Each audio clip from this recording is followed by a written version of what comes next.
It's time now for County-Wide, a special presentation of Yavapai Broadcasting News. Join Paul David and Brad Miller as they talk with our community's leaders, newsmakers, and people in the know. You'll hear about the hot topics that affect all our lives here in Yavapai County. And now, here's today's County-Wide.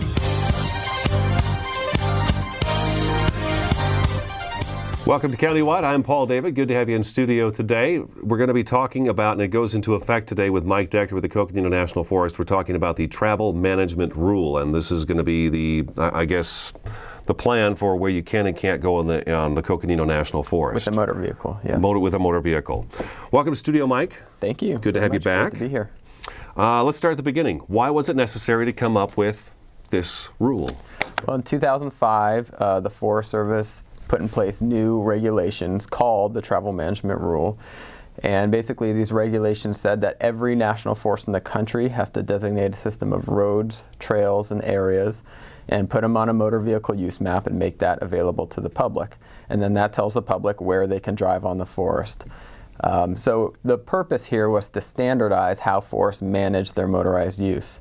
The reason behind this was because over the past several decades, the population has increased, and especially the use of ATVs, OHVs, RVs, dirt bikes has skyrocketed. But our management and our capability to manage hasn't changed all that much. And so what we've seen is that these impacts from these motor vehicles and their uses has been spreading across the landscape, and we haven't really put anything in place to manage that. And so the Travel Management Rule was the solution to that problem. So guys, how did you come up with which roads would be open and which ones would be closed? That's a great question. Well, we started our planning process right after the Travel Management Rule came out in 2005 with public meetings in 2006. I can remember talking about these. Yeah, all the way from Phoenix up to the Navajo Nation. And we met with people and we said, here are all the routes on our forest, tell us areas where you use and how you use them. We received thousands of comments. We went through each of those comments one by one. And we took each route and we looked at which routes had issues with wildlife habitat, with water quality, with archaeological sites, or possibly with private landowner, public conflict, scenery. And we used a kind of coarse filter approach, and we came up with a proposed action based on that information from the public and our review of those routes. And then we put out that proposed action to the public, got thousands more comments, did the same thing, made a bunch of changes, put out what we call a draft environmental impact statement, which had our proposal, some alternatives, and an analysis of all those alternatives. Again, we received several more thousand comments, reviewed them all, and then we put out our final environmental impact statement and a decision. And so the way we did it basically was an iterative process, constantly asking the public, is this right? Where are the issues with this, etc. What we found is on a lot of our key issues, there was a lot of disagreement in the public. The public didn't say one thing. We have a lot of different publics and they wanted different things. And so there were some hard decisions we had to make. And we see this as the first step in managing motor vehicle use. We see it kind of as the foundation of a house. And we realize over time we're going to have to make changes. We looked at over 5,000 miles of route, so there's probably going to be some errors in there, here and there. And so we're still collecting feedback from the public all the time.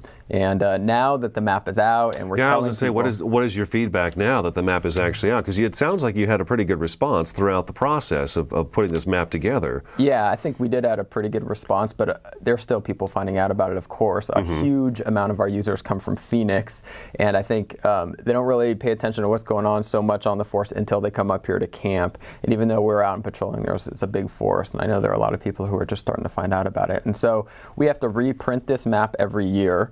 And so if we find errors or problems, we can fix those for the next map. For big changes, we have to go through the National Environmental Policy Act process, which can be a pretty lengthy process with public involvement.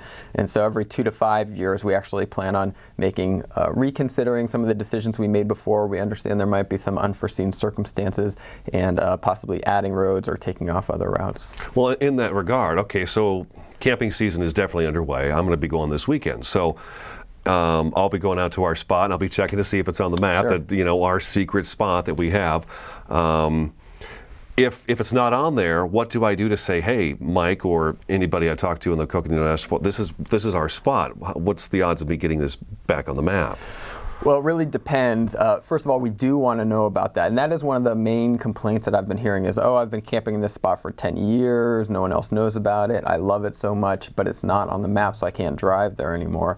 And so we're just finding out about that now. So we want to hear that information. You can, we have a feedback form on our website where you can just type in the location. Okay. You can also call our front desk or email in our website or email me or call me or any of our Forest Service employees and say, you know, this particular area is really important that it's on there. And what we'll do is we'll review it, and if it doesn't have a major conflict with a threatened endangered species or water quality, or it's not located on an ARC site or something, we'll probably put it in our proposed action and take it through the NEPA process. Okay. Do all the forests have travel management rules right now in Arizona? That's a great question. So every national forest in the nation has to go through this process. And so some forests in Arizona already have this. Prescott has their motor vehicle use map. They've had it out for 2 years. The Kaibab National Forest, for the South Kaibab, they have a map out for the Williams and the Tucson Ranger districts. They're working on it still for the North Kaibab. Okay. The Tonto National Forest does not have a map out. The Coronado National Forest down south, they do. They actually have 3 maps, one for each district there. When do they have to be done and out? Well, the original plan was to get them done within a 5-year period since 2005, but it's a pretty complicated process, and so some forests got it done, some forests are still working on it. I don't think there's an actual drop-dead date, but the forests are told to work on it as best they can and try their hardest to get it out as soon as possible. Prior to this map, one thing I forgot to mention is the Apache Sitgreaves National Forest. They're still working on theirs. Of course, the Wallow fire has definitely set them back in their ability to get that out. And that's what we found is, best laid plans, right? Some forests have been working really hard on getting their map out, but sometimes major problems, major things happen, like the Schultz fire or the Wallow fire, and it definitely affects timelines for big forest-wide projects like this. Okay. Prior to starting on this map, you know what, let's take our first break. Mike Dechter with the Coconino National Forest in studio today is going to make some heads and tails about the travel management rule that comes out today. Stick around. I'm Paul David. This is Countywide. We'll be back in just a couple minutes. Here in northern Arizona and throughout Yavapai County, people count on Orkin Pest Control. With over 100 years of combined experience, nobody knows how to protect your home or your business from harmful or annoying pests like the Orkin Man. To start service, contact your northern Arizona Orkin Pest Control. In the Verde Valley, call 567-5100 or Orkin Pest Control in the Prescott area at 775-8772. Hi, I'm Steve Scourge with Yavapai Silent Witness. Marcel Gonzalez was murdered on this spot almost 15 years ago, back in March of 1997. We know that there is somebody out there who knows what happened in the alley that night. Yavapai Silent Witness is offering an $11,000 cash reward for information that leads to the arrest of Marcel's killer. For Yavapai Silent Witness, I'm Steve Scourge.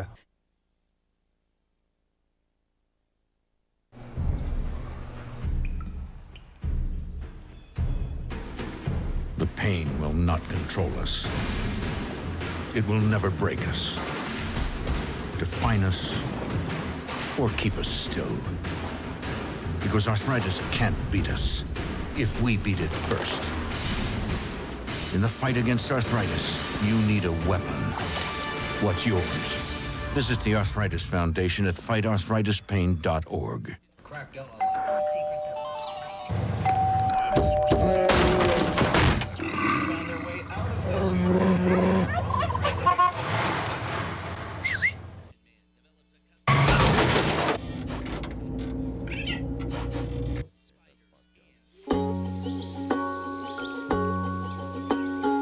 Getting closer to nature can get you closer to your family.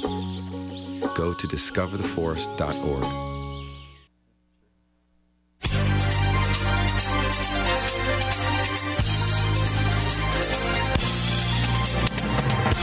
Welcome back to the Countywide. I'm Paul David. Mike Dechter with the Coconino National Forest in studio today. We're talking about the travel management rule that comes out May 1st today.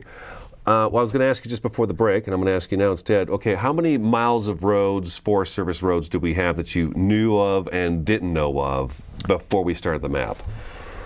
Well, we have over 8,000 miles of road on the forest. Over 5,000 are Forest Service jurisdiction. So there's many, like I-17 or 89 or private driveways, etc., which we don't count in those 5,000 miles of road. Okay.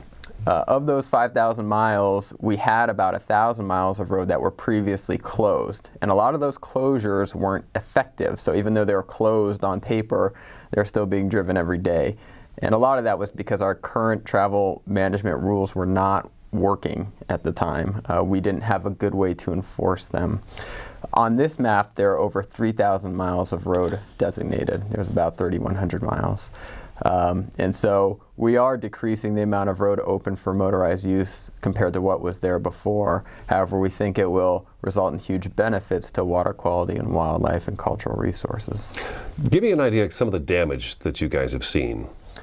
Well, we see all kinds of damage from motor vehicle use. A lot of times what we see, I think the thing that irks us and the public the most is just the proliferation of new roads across the forest. A lot of times people will just go out on their ATV or their truck exploring just to see what's over in an area. They'll leave a faint two-track. Someone will see that two-track and say, hey, I wonder what's over there. They'll follow it. Next thing you know, there's a new road there.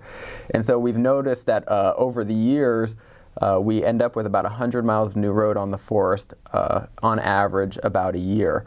And if 100 miles a year? Yeah. So a lot of these are not, they're just small spur roads that might go to an area, etc. But if you add that up year after year, what you end up with is a gigantic road system that is resulting in huge impacts to the forest. For example, we know that roads have some of the main issue that affect water quality here in northern Arizona. And so it's really important to us that we don't end up with a lot of roads that aren't necessary. A lot of times we also have people who just drive irresponsibly. For example, sometimes we see people driving around in their truck or ATV or dirt bike in the middle of a meadow. And of course that has huge impacts to scenery. Wildlife love and use those meadows a lot, and it also affects water quality as well. A lot of times too, what we find affects a lot of our threatened wildlife species is just the presence of a motor vehicle in an area. So a lot of people will say to me, well, I've always camped in this area and driven my ATV here, and I've never seen any impacts of it. But a lot of our species are, they're very sensitive to noise during their breeding season, for example, which happens to be when people are camping out there as well. And so that's one of those areas where we tried to close those roads so that species would be less effective, especially those that are affected by people's presence and noise.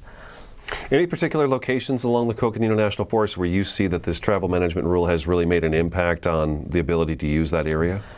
I think there are a few areas that were a little more harder hit by this than others. For example, one area is parts of the Mogollon Rim where we're not allowing people to travel off-road for game retrieval, such as in Game Unit 5A. The reason for that is because it's in the East Clear Creek watershed, and we've had a long-standing agreement with the Game and Fish and other state agencies to improve that watershed. We've had large problems with sedimentation resulting primarily from roads. We've done many watershed projects over the years to improve that, but what we find is motor vehicle use is still resulting in proliferation of roads, impacts to springs and also drainages where there's water. And so we have closed off a lot of roads that people have traditionally used there to get next to wet areas and water, because people love to camp next to water and How streams. have you closed them off? Well, we've not designated them here in the travel management map, but we haven't physically closed them. Okay. You mentioned big game, and I've heard both things now, that if I'm out deer hunting, I can't go drive up to where the deer is, put it in my truck and drive out, but if it's an elk, I can. That is partially correct. We are allowing people to drive off-road to retrieve their elk in some parts of the forest, but not others.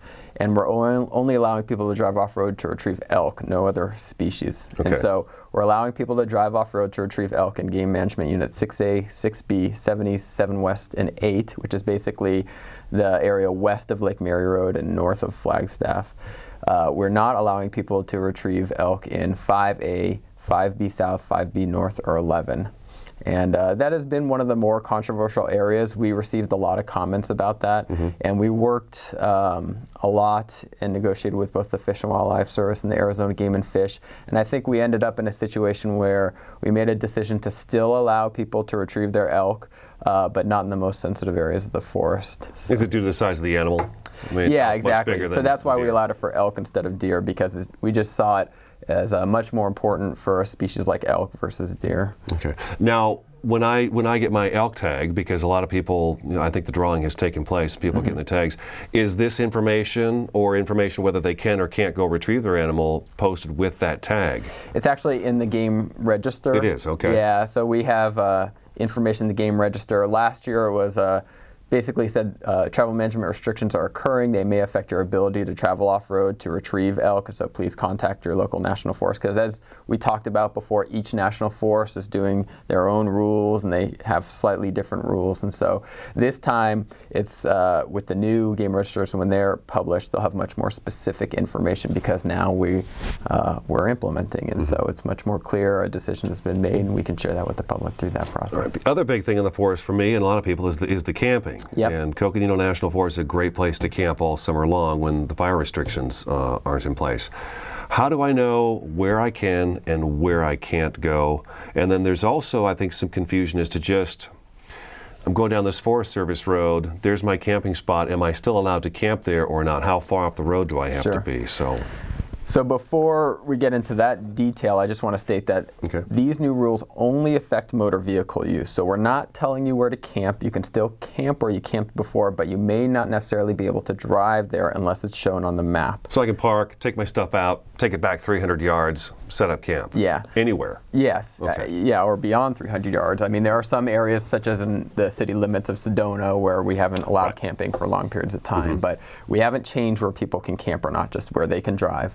And so what we've done is we know that this is a forest where tons of people come in the forest to drive along the forest roads, find a small, quiet forest road, and either park right there and camp where they won't see anyone, or drive a little ways off the road to get away from the dust if it's a more used road and camp. And so we try to facilitate that by designating about 600 miles of what we call dispersed camping corridors. Those dispersed camping corridors are shown on the map with little dots alongside the road. And if you see those dispersed camping corridors, you can drive up to 300 feet off the road to camp. Anywhere within that 300-foot corridor you can camp. And basically the purpose of that is, instead of showing all these little spur roads off the road, we just said anywhere off this, if it's an existing road or if it's a new area, you can drive off-road and camp there. And we want to let people do what they've traditionally done on the forest. In other areas where we do not have those dispersed camping corridors shown on the map, you can park alongside the road. We're saying try to park within 30 feet, so you can park alongside the road and either camp there or walk to a campsite. Okay, so if it's a dashed line, I can go up to 300 feet back. Yeah, if you see dots alongside the road, yeah, you can drive 300 feet off the road to camp. Okay, and then if it's not a dashed marking alongside the road, I can only go 30 feet off. Yeah, we ask that you park alongside the road. And we're saying 30 feet just so, you know, people understand, gives them a good measure of what we see as alongside the road. And the sole purpose of the 300 feet and 30 feet in these two locations is to just keep people from driving? Yeah, what we did was we collected 4,000 data points on the forest as where people camp, and from that we found that 99% of people camp within 300 feet of a road. Okay. And so we then tried to designate those most popular areas for camping, and then that's where we feel that people can drive off the road and cause the least amount of damage to the forest. In other areas where we're not allowing people to drive off the road, it's because we think that we don't want people driving off there because we don't want them affecting water quality, we don't want affecting species habitat or affecting archaeological sites. Where do the non-locals like to camp the most? Well, it matters what you mean not local. I mean, it's very, we get a lot of people who come up from Phoenix on the Coconino National Forest. A lot of them come to the Mogollon Rim because it's really shady. There's a lot of places available on the rim. Pretty much anywhere you go, you can find a great area within a large pine stand and great views. Other people will come right up I-17, hit the Stoneman Lake corridor, or they'll go to Mormon Lake. Again, it's great forest lands with shady, cool pines near water. And so pretty much anywhere off I-17 or the rim, those are areas that are always going to be heavily hit by people from Phoenix because they're easily accessible. Those remote locations are getting harder and harder to find. Yeah, I mean, they're still out there. We have 3,000 miles of road on this map, which means 80% of the forest outside of designated wilderness is within a half mile of a road. So it's kind of hard to find an area not near a designated road. On the other hand, it's going to put restrictions on where you can go. And in the past, our forest has pretty much been open to wherever people want to go. So we understand it is a trade-off. We're taking away people's freedom to drive wherever they want. On the other hand, we feel that this will provide much more protection of those things that people come to the forest for, which is the scenic beauty, the wildlife, the archaeological and cultural resources, and of course, everyone depends on the forest for water quality. Mike Dechter, we got to take another break. Sure. Mike Dechter with the Coconino National Forest. We're talking about the travel management rule. It's out today for the Coconino National Forest. I'm Paul David. We'll be back in just a couple minutes. Here in northern Arizona and throughout Yavapai County, people count on Orkin Pest Control. With over 100 years of combined experience, nobody knows how to protect your home or your business from harmful or annoying pests like the Orkin Man. To start service, contact your Northern Arizona Orkin Pest Control. In the Verde Valley, call 567-5100 or Orkin Pest Control in the Prescott area at 775-8772.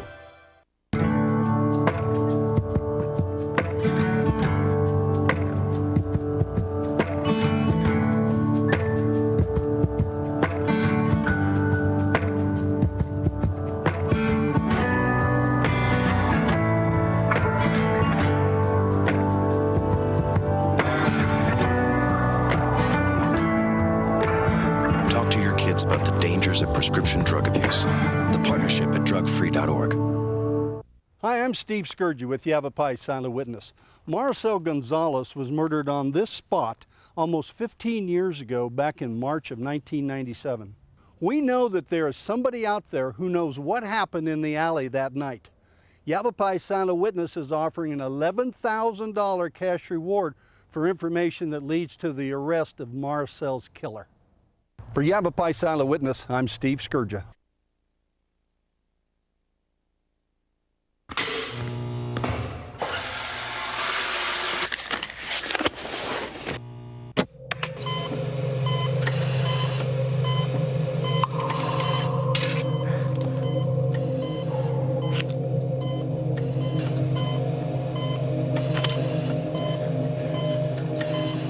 Every year, 2 million kids play doctor by taking pills not prescribed to them.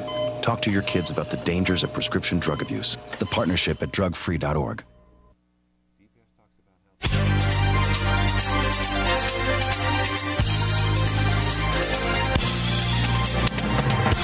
Welcome back to Countywide. We've got about a minute and a half left in the program. We've got a few things to hit real quick. Enforcement of this. It starts today, May 1st, 2012. How are we going to enforce this? Yeah, enforcement's going to be a challenge. One thing I'd like to point out is we see this as a long-term effort. We understand in the beginning there's going to be a little confusion. Not everyone's going to know about it, and so we're going to focus on education in the beginning. If we see you and you're not on the right road, we're going to go up to you. We're going to say, do you know that new travel management rules are in effect that affect motor vehicle use on the forest? If not, here's a map. We're going to help you read the map, for example. If we see you on the same road and then a 5-minute period after we just talked to you, of course you'll get a ticket. But for the most part, we want to make sure people understand and have access to the new rules. Where they can and can't be. Okay. And then how do I get a hold of one of these maps? I know you brought me one, but how do I get a hold of one of these? They're at all Forest Service offices in northern Arizona. In addition to that, we have them online. And actually, we've really done something very cool in that we've created a GPS-enabled map. So if you have a Garmin GPS or any smartphone, you can go to our website and find step-by-step instructions for how to upload them onto your phone or Garmin unit. Oh, okay. And then they're GPS-enabled, so while you're driving around the forest, you can see where you're at, and you can see if you're on a designated road or not. Oh, nice. So we're very proud of that, and we think it's a great thing. And you know, I'm not the best with my GPS, but I've loaded it up pretty easily, and the step-by-step instructions show you exactly how to do that.